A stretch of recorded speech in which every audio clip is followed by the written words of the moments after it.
નમસ્કાર મિત્રો, D farmer ચેનલમાં તમારું સ્વાગત છે। દેશ, દુનિયા અને ગુજરાતના તાજા, મોટા અને સૌથી મહત્વપૂર્ણ સમાચાર જાણીએ તે પહેલા ચેનલમાં નવા હોય તો ચેનલને જરૂરથી સબસ્ક્રાઇબ કરી અને વિડીયોને લાઇક કરી દેજો। બિહારની ડ્રાફ્ટ મતદાન યાદી પ્રકાશિત કરતા ચૂંટણી પંચને રોકવા સુપ્રીમનો ઇનકાર। ઓપરેશન સિંદૂર પર ઓવૈસી સંસદમાં બોલ્યા, પાણી લોહી એક સાથે નહીં વહે તો ક્રિકેટ કેવી રીતે રમશે। પહેલગામ હુમલા પર પાકિસ્તાનને ક્લીન ચીટ આપવા સિતંબરના નિવેદનથી રાજકીય હોબાળો।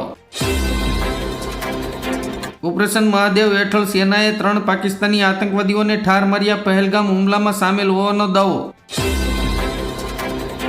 લોકસભામાં ઓપરેશન સિંદૂર પર ચર્ચા પહેલા વિપક્ષનો હોબાળો, કાર્યવાહી સ્થગિત।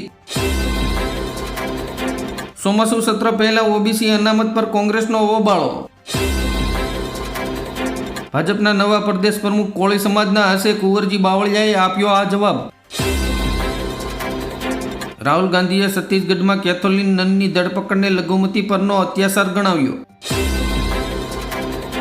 ઈરાને લોન્ચ કરી દુનિયાની સૌથી ઘાતક મિસાઇલ।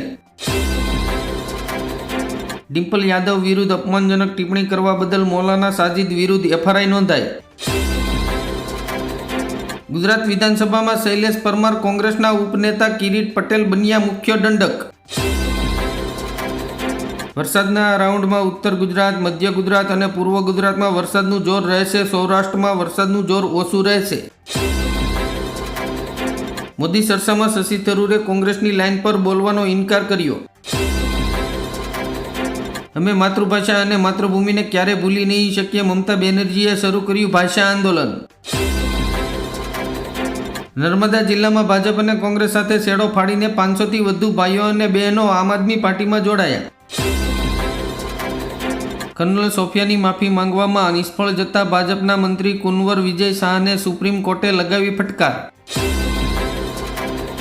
ભારતના વિદેશ મંત્રીની વાતમાં ભરોસો નથી અને બીજા દેશ પર ભરોસો છે, જયશંકરના બચાવમાં ગરજ્યા અમિત શાહ।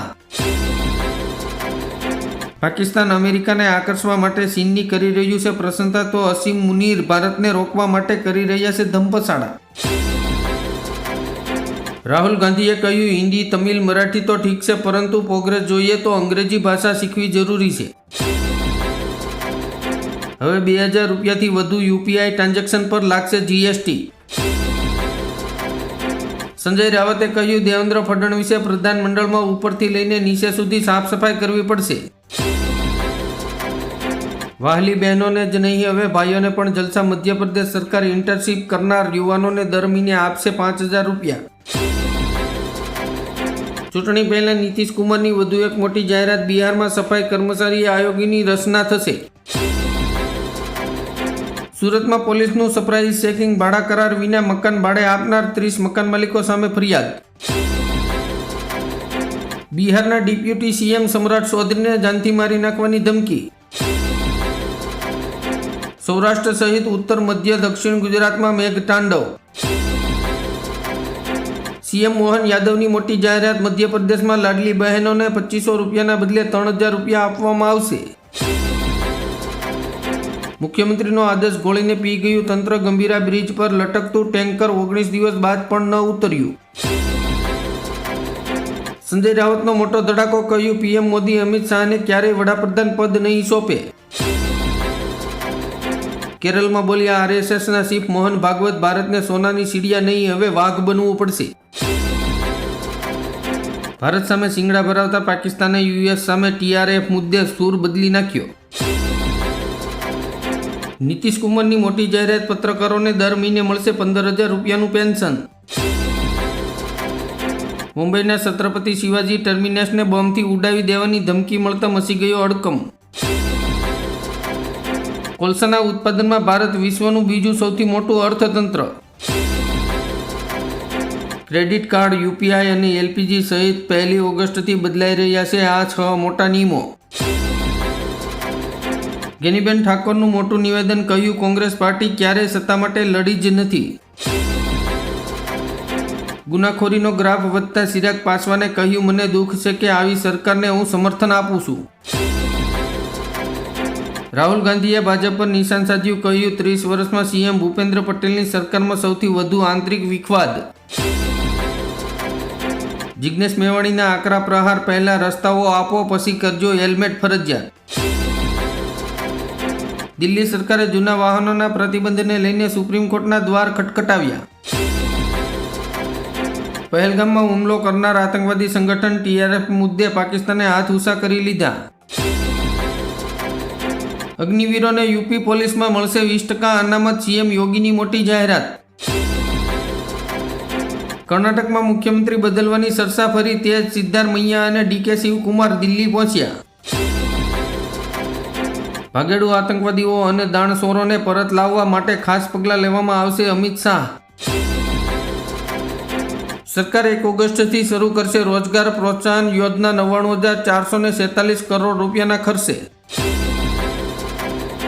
હૈદરાબાદ ક્રિકેટ એસોસિએશનના સેક્રેટરીની બનાવટી અને છેતરપિંડીના કેસમાં ધરપકડ.